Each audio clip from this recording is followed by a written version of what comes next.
You make me dance, bring me up, bring me down. Play it sweet, make me move like a freak. Mr. Saxobeat makes me dance, brings me.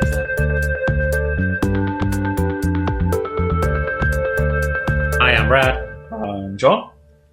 Now then, we are going to go back to Improver, Ivan Alexandrov.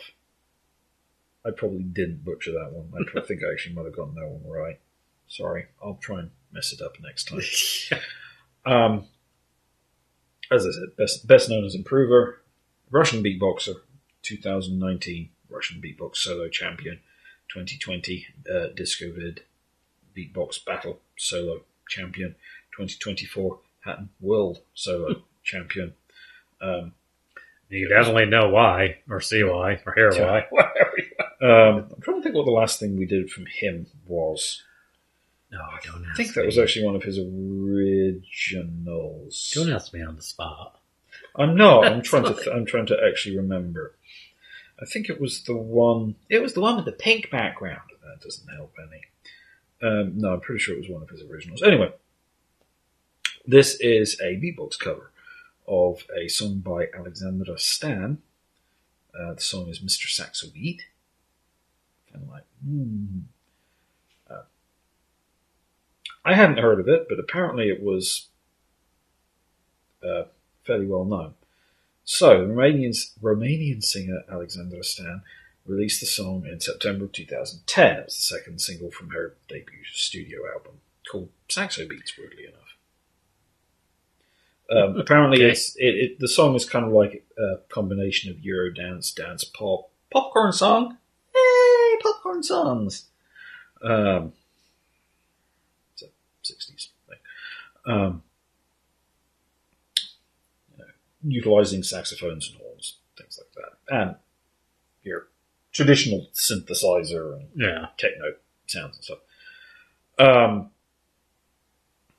Commercially, it was the singer's breakthrough single. Apparently, reached the top 10 chart in charts in more than 20 countries.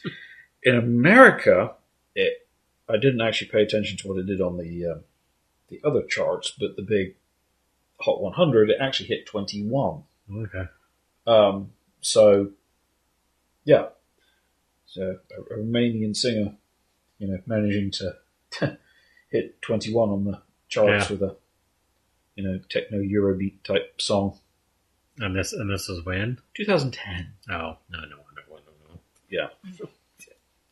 It was at least a week ago. So yeah. So, 2010. That's like now, isn't it? All right, got all that info. Yes. Info out. Jeez. All right, before we go, make sure you hit that like and subscribe. Check out. Right. Darn it! Check out the description down below. You're going to find all our links, information, stuff that we have down there. It's screwing me up. Well, if I screw up, you gotta screw up. Just because I had a hard time saying info. Hush. Anyway, I shall hit play.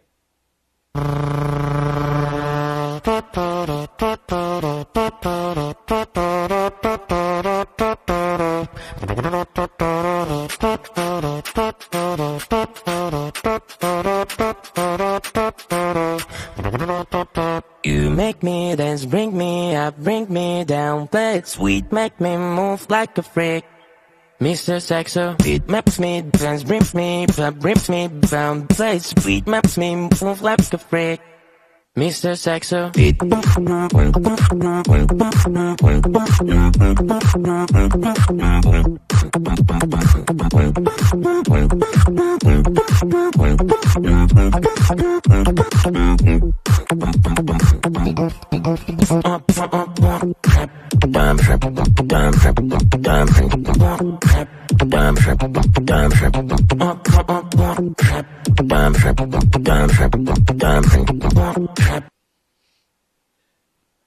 I think this one actually uses a looper, because there's a couple of sounds in there that I think he's doing once and looping.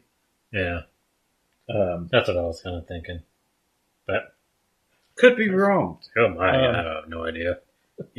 Because some of these artists, you think they're using a looper, and it's kind of like, oh no, I just here, Mike, let me just go do it right now.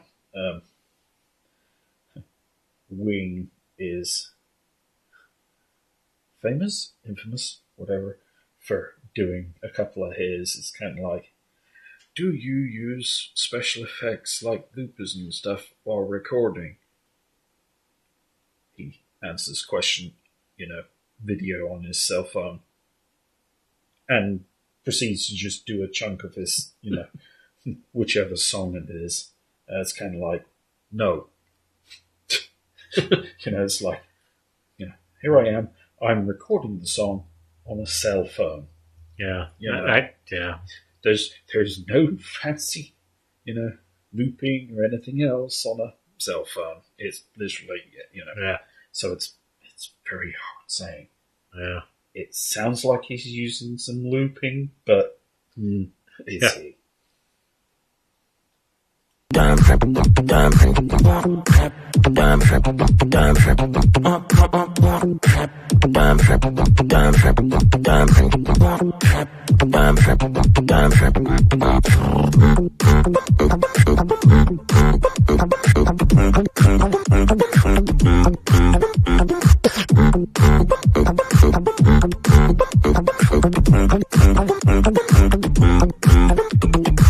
Hey sexy girl, set you free. Don't be so shy, play with me. My dirty girl, can't you see that you belong next to me? Hey sexy girl, set you free. Don't be so shy, play with me. My dirty girl, can't you see you are the one I need?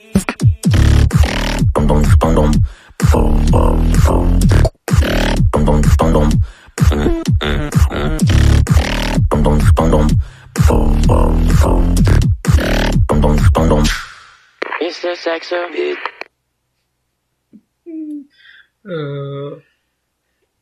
Yeah, like I said before, it's like just how they. Well, I don't know. I mean, I guess you're an artist and you know how you're doing your things, but Yeah, it's like just how do you come up with what sound you're going to make? I know. I mean, I would think, with something like this, because it's a cover, it's kind of like, okay, it's a cover, it features saxophone. The original features saxophones and horns and stuff like that. It's kind of like, oh, I have a fair bit of guidance here and, techno beat and stuff like that. It's kind of like, yeah, I'm going to mimic fairly closely what the original did. Well, yeah. But, when it comes to the original stuff. Yeah, because I mean, I don't know the song, so it's like you could have made it. But, it's like, if he's doing a Van Halen song and making it sound like he's playing the guitar, Eddie Van Halen solo or something like that. Yeah. It's like, I'm going to, it's like, okay, you're making these sounds to make it sound like an electric guitar, but like so much of it just seems like it just, I don't know, it's impressive. Because like when Taros did, I don't know why I'm pointing over there. We don't have a AC/DC album over there. But Taros did like their stuff being used anyway. So. Taros did that cover of TNT. Yeah, and that was obviously different enough. Oh yeah, it was very different. Up. It was very different enough to not get tinged by the AC/DC doesn't like their stuff being used. Sorry, AC/DC's label does not like AC/DC stuff being used. Probably has nothing to do with AC/DC. Who knows?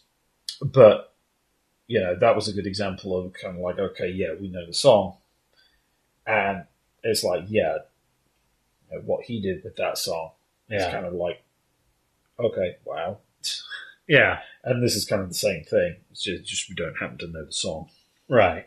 Yeah, because it's like with the acapella groups too. It's like, okay, you're mimicking the drums, you're mimicking this, you're mimicking that with your voice tones, And, whereas this is just kind of like taking it a step farther. Instead of mimicking it with a voice tone, it's kind of like, I can make a sound that sounds like an electric guitar or a saxophone or a horn. And not knowing what the original, but it's like, if it's a original, it's like, I don't know. I just find it impressive. Yeah. You can make that many different noises. Yeah, he actually got into the supposedly. I was reading a thing that Improver actually got into it after seeing, when he was a little younger, he saw someone's video online, YouTube video, doing beatboxing, and was immediately kind of like, "Oh, that is really cool. How's that done?" Yeah. And he went down the rabbit hole of basically watching, Russian how-to videos on how to beatbox, basically, that other beatboxers had done. So he ended up going down that, YouTube rabbit hole. And here we are. He became world champion. Yeah. I actually read one thing somewhere that said he's a 2-time world champion, which is funny because it doesn't actually mention that on the Beatbox Wikipedia. But then again, one of the two things that I mentioned could actually have been a world championship. Yeah. So you just never know what's going to influence you, and if you practice and you do it good enough and you work hard at it, you too can become a world champion. Yeah. Odds are slim. But yeah, you never Just know. saying. You never know unless you take that shot. But yeah, some people, I don't know. Like, to me, I'm too much of an introvert to take that leap out there to do it. So, but you never know. I still got a few years left. So, well, obviously, we're going to continue hitting them up. So if you're going to see those, make sure you hit that like and subscribe. Comment suggestions down below, and if you hit the notification bell, YouTube will think about telling you when we do the suggestions that you come to down below. And until next time, thanks for watching.